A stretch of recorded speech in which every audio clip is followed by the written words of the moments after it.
I'm going to take advantage of a couple of quiet moments before the Düsseldorf boat show opens to show off one of the new launches happening at the show. This is the new Bavaria SR41, and there's some really neat features about it. So let's jump on board and take a quick look round. So, one of the first things you noticed is this unusual cockpit arrangement. So rather than having everything facing into the boat, they've got a setup at the back whereby you can have an entire dinette facing out towards the back of the boat so that you're looking straight out into the water. The clever thing is that it also all collapses down so that you can make it into a normal sun pad area and then have the whole thing reversed and facing back into the cockpit. So moving through here, you can see how this backrest lifts up and over. So now you can see you've got it facing into the cockpit instead. The table goes down, a big cushion goes on top of that table, and then you've got a conventional sun pad and everything facing into the cockpit. There's a big cockpit table here. That lifts up and over. I haven't got the supports out, so I won't put it down, but you can see how that makes up to an equally big cockpit dinette inside the boat. There's a seat you can see under there that makes it complete all the way around, but you can also lift that cushion out, and then you've got to step up onto the side deck leading forward. They won't let us go down the side decks at the moment because it's raised up on a stand. So cockpit itself, fairly conventional. It's a big wet bar area here, grill, fridge. Oh, that's not, it's locked for the moment. And then another little storage area down there. Usual down tap. A little bit of teak on top, nice touch. And then moving forward, there's another sun pad or chaise longue, whatever you want to call it, over on the port side. But there is a bit of seating there, so you can still sit and face forward underway. The other thing to notice is it's a big hardtop model, but you can probably see just the size of the opening up there. So all of this is a big fabric sunroof overhead, just with a solid GRP section, slides forward, but it does make for an absolutely enormous opening. So it really does feel like an open boat. And it has got an open back. It's not a coupe, it is a traditional open back sports cruiser. So it's all equipped as an open boat rather than a deck saloon. There's a nice little window by the port section, gives you a bit of extra air.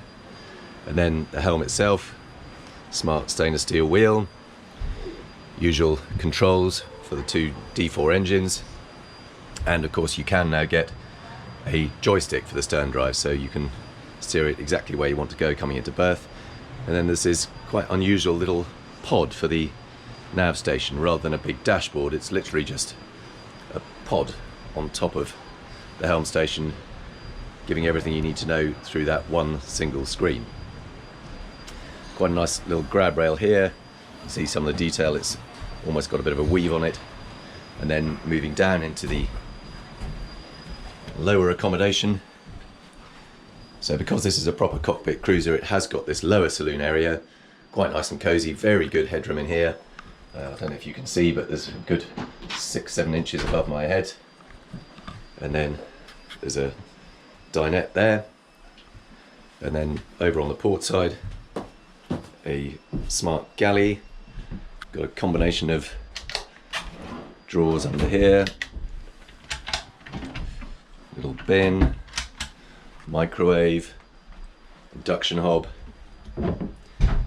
There's a cooling area in there, and then the sink over to that side. Has got a little window out, lets a bit of fresh air in, and then there's a few lockers overhead. Now, the other unusual thing about this size boat is that, as you'd expect, it's got two cabins, but it's also got two bathrooms. So there's access from the saloon into the day heads, which also acts as the guest cabin heads. But nice to have two separate bathrooms on a boat of this size. And then this is the guest cabin. I think some people do actually prefer to use it even as an owner's cabin, because it is a really good wide bed. You can see just how far that stretches over, and some portholes on both sides, and a hatch overhead. I think it's got the sun pads out at the moment, so there's no light coming in, but good wide cabin, big bed, not a huge amount of footroom at the bottom of the bed. You can just about open and close the door, but you can see that that does take up most of the floor space there. And then some storage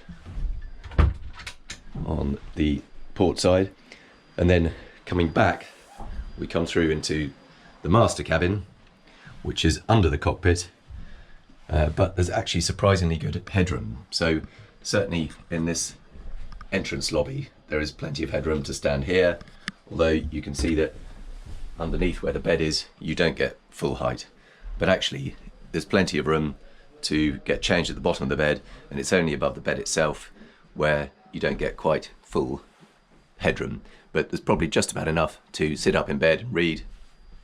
You've got some storage over in that corner, plenty of cupboards here, and as I mentioned, it does have its own separate bathroom, and this is completely ensuite, and you get a separate shower stall as well.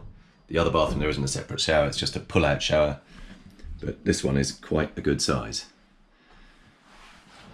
So I promised to show you what that sunbed looked like when it was made up for sunbathing rather than as a aft-facing dinette, and there you can see that is a big old sunpad area all facing aft, and that table is tucked under there, lowered down with the cushion on top.